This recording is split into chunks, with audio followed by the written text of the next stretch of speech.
Jadi gini ceritanya, kalau kita bekerja di Turki, sholat subuh kita berangkat 7:30 lah, kita mangkal di jalan. Pokoknya bilang lucu kita kadang-kadang ngeri, kayak maaf nih, kayak penjejak cinta lah. Kalau kita laku, berarti ada yang mempekerjakan kita. Kalau kita nggak laku, ya kita terpaksa tangan hampa lah pulang gitu. Terus ya, untuk pekerjaan di sini dibilang susah, dibilang gampang-gampang. Yang paling mendukung itu postur tubuh. Kalau tubuhnya istilah kekar gede, ya rata-rata laku lah. Kalau badannya kecil, kasihan, jarang laku karena kita kan hanya serabutan gitu.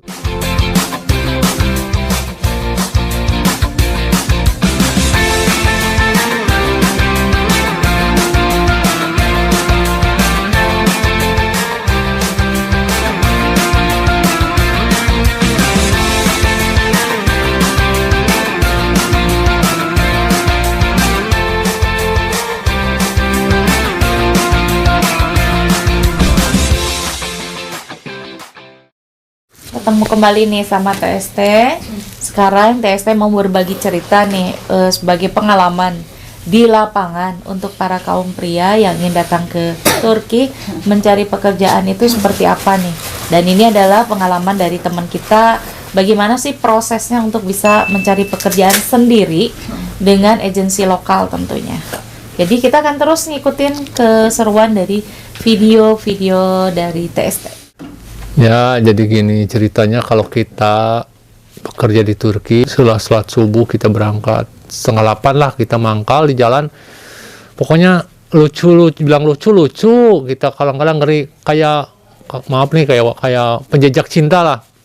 Kalau kita laku, berarti ada yang mempekerjakan kita. Kalau kita nggak laku, ya kita terpaksa tangan hampa lah pulang gitu.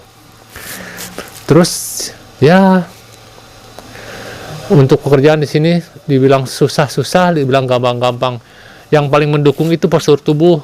Kalau tubuhnya istilah kekar gede, ya rata-rata laku lah. Kalau badannya kecil, kasihan, jarang laku karena kita kan hanya serabutan di Turki. Terus kerjanya dibayarnya nggak besar juga. Terus untuk masuknya nih, maaf nih, kalau ke penyalurnya orang Indonesia, sebenarnya agen-agen orang Turki itu tidak minta uang, hanya orang-orang Indonesia yang memasukkan yang minta uang. Buktinya saya memasukkan teman, saya hanya ngomong aja sama orang ininya, orang agen Turkinya, nggak dimintain uang. Tuh kan cuman aneh, orang Indonesia sendiri katanya menolong tapi meminta uang. Itu hanya informasi aja buat kawan-kawan. Berarti mudah sebetulnya. Dan sebetulnya agensi dari Turki sendiri, misalkan broker apa agensi, misalkan ini ada kerjaan di mana gitu, tinggal datang aja gitu, nggak ada ribet proses. Misalkan apakah dia punya ikamet atau enggak gitu, ada persyaratan tertentu nggak untuk bisa dapat ke agensi Turki dengan kerja yang di pabrik atau serabutan itu? Nggak ditanya keahlian, nggak ditanya persyaratan, yang penting mau kerja gitu, itu aja orang. Oh, berarti mudahnya kita tanpa persyaratan kita bisa kerja. Yang tidak mudahnya adalah prosesnya. Jadi dipilih gitu ya. Jadi kayak kontestan gitu, dipilih kalau mencari pekerjaan tuh. Jadi melihat fisik gitu kan. Jadi untuk pemuda-pemuda, jadi nanti ada kontestan gitu. Di mana teh mangkal teh? Kalau di lagi pokoknya. Oh, berarti mangkal di suatu tempat gitu? Tempat di kantor, di mana? Enggak, di tempat yang ramai, di depan toko-toko, itu tempat mana. Pokoknya tempat-tempat ramai lah mangkalnya, di pinggir jalan, di trotoar gitu. Berjejer kayak kontestan, foto model gitu. Kalau laku ya dibawa sama yang membutuhkan. Kalau enggak laku ya pulang lagi lah dengan tangan hampa dan kedinginan, kan dingin sini. Oh iya. Oh, jadi mereka itu kumpulnya di satu tempat, tapi yang jelas bukan kantor. Jadi di pinggir jalan. Nanti dilihat-lihat, kalau udah sesuai dengan peminat, ya benar ya, berarti kayak kontestan. Berarti jika sesuai peminat, diambillah, maksudnya dibawa. Dan sebagai informasi juga bahwa mereka itu tidak dipungut biaya ternyata kalau lewat agensi Turki gitu ya? Enggak, maksudnya kalau kita langsung ke agensi, nggak dipungut biaya, langsung kerja, cukup bilang saya mau ikut kerja, oke gitu aja. Oh gitu aja. Mm-mm. Nah sabaraha itu berapa itu dibayarnya? Kemana? Kalau 1 hari kerja tuh? Macam-macam, ada yang 130, yang 140, ada 150. Itu kenapa bisa beda-beda?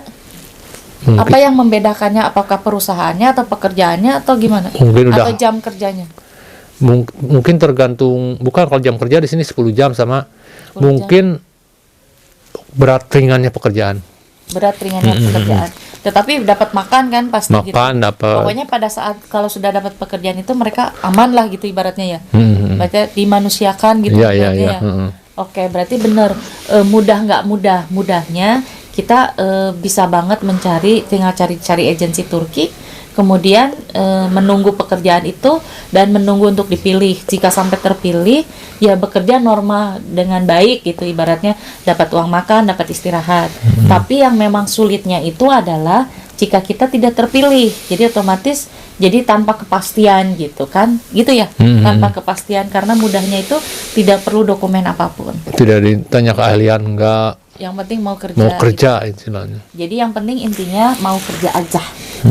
Nah, Mudah. jadi inilah sedikit informasi untuk kalian semuanya bagaimana sih sebetulnya kalau ada yang gini, teh pekerjaannya apa aja sih di Turki? Saya nggak punya keahlian. Nah, inilah yang akan kalian hadapi atau temui proses bagaimana bisa bekerja di pabrik ataupun di pabrik ya. Rata-rata di sini pabrik garmen. Rata-rata untuk di pabrik Tekstil. garmen atau tekstil itu seperti itulah prosesnya gitu. Jadi tidak memerlukan visa kerja, tidak memerlukan keahlian, itu bisa bekerja dengan resiko ya kalau terpilih, kalau enggak ya berarti pulang dengan tangan hampa tanpa kepastian gitu. Nah, jadi itulah salah satu sharing informasi untuk kalian semuanya. Dan tentunya ikutin terus nanti kelanjutan tentang bagaimana biaya hidup di Turki untuk kita sebagai tenaga kerja Indonesia. Jangan kemana-mana, dan tentunya jangan lupa subscribe, like, komen, juga bantu share dulu tentang informasi ini agar TST bisa memberikan informasi yang lebih bermanfaat lagi dan lebih banyak lagi. Sampai ketemu dan tetap semangat untuk kalian semuanya. Ya kita teh di Turki nyewa, bayar sendiri, nggak ditanggung agensi, nggak ditanggung PT yang berangkatin. Semua bayaran kontrakan ya rata-rata 300 lah. 300. 300. Itu teh satu kamar. Enggak, satu orang, enggak satu kamar. Seperti sini kan masing-masing bayar 300 terus 300 satu orang, bukan per kamar nih. ya. Terus yang paling mahal itu biaya listrik. Di sini bayar listrik per orang sama biaya kamar itu ya sama lah istilah jatuhnya. Totalnya berapa teh? Di total gitu. Kira-kira Yang ya kalau listrik sama kamar 600-an kan lah jatuhnya. Terus yang kalau air murah, air murah. murah. Ya kita Berarti ya jatuhnya lah 1 bulan itu bayar kontrakan saya itu 700